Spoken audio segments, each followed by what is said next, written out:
అందరికీ నమస్కారం. నేను మీ ఆయుర్వేద డాక్టర్ చిట్టిపొట్ల మధుసూదన శర్మని.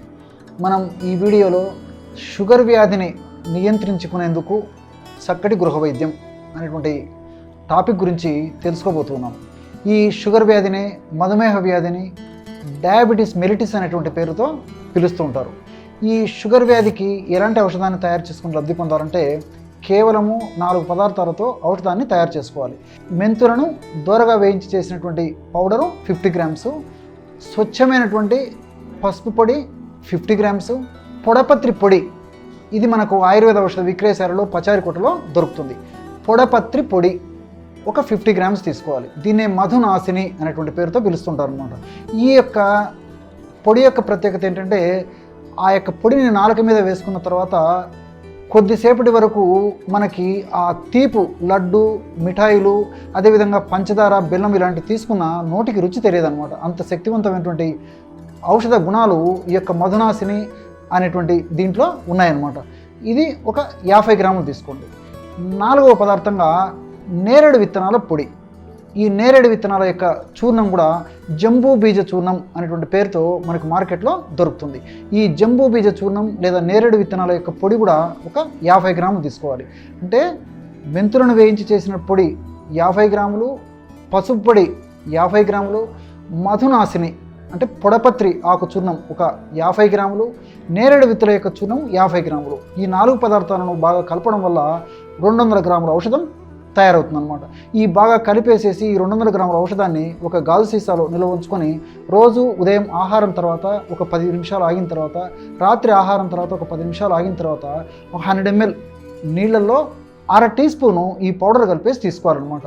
ఈ విధంగా ఉదయం ఒక 1/2 టీ స్పూను అంటే 2.5 గ్రాము, రాత్రి 1/2 టీ స్పూన్ అంటే 2.5 గ్రాము, రోజు ఒక 5 గ్రాముల చొప్పున ఈ చూర్ణాన్ని ఈ పద్ధతిలో తీసుకోవాలి. ఈ విధంగా తీసుకోవడం వల్ల 40 రోజులకి ఆ పౌడర్ అయిపోతుంది అనమాట. 40 రోజుల తర్వాత మరలా ఇదే పద్ధతిలో తాజాగా తయారు చేసుకుని మరలా వాడుకుంటూ ఉండాలన్నమాట. ఒకేసారి ఎక్కువగా తయారు చేసుకుంటే ఔషధ గుణాలు తగ్గిపోయేటువంటి అవకాశం ఉంటుంది. కాబట్టి నేను చెప్పినటువంటి పద్ధతిలో 40 రోజులకు ఔషధాన్ని తయారు చేసుకుని ఒకరోజు అటు ఇటు అయినా పర్లేదు, 40 రోజుల తర్వాత మరలా ఫ్రెష్గా తయారు చేసుకుని వాడుకుంటూ ఉండాలి.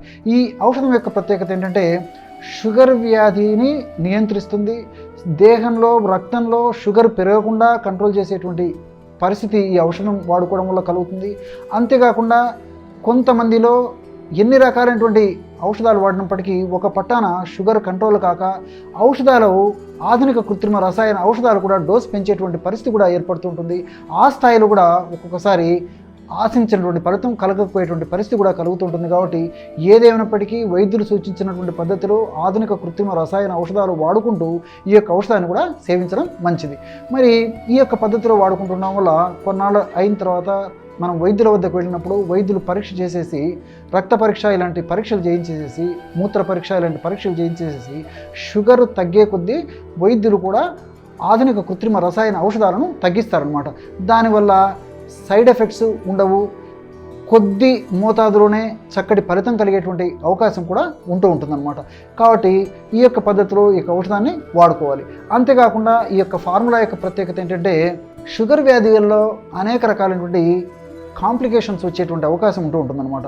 అంటే మెదడు నుంచి కాళ్ళ వరకు వివిధ రకాలైనటువంటి అవయవాల మీద, కణాల మీద ఆ యొక్క షుగర్ ప్రభావం ఉంటుంది. కాబట్టి మెదడుకు సంబంధించినటువంటి జబ్బులు రాకుండా, కంటికి సంబంధించినటువంటి జబ్బులు రాకుండా, గుండెకు సంబంధించినటువంటి జబ్బులు రాకుండా, అదేవిధంగా ప్రేగులకు సంబంధించినటువంటి జబ్బులు రాకుండా, నరాలకు సంబంధించినటువంటి జబ్బులు రాకుండా, చర్మాలకు సంబంధించినటువంటి జబ్బులు రాకుండా కూడా ఈ యొక్క ఔషధం సదా దేహంలో ఉంటూ ఔషధ గుణాలని సదా కాపాడుతూ ఉంటాయి. అంతేకాకుండా ఒకవేళ అథవా ఆ యొక్క సమస్యలు వచ్చినప్పటికీ చాలా త్వరగా తగ్గిపోయేటువంటి పరిస్థితి ఏర్పడుతుంది.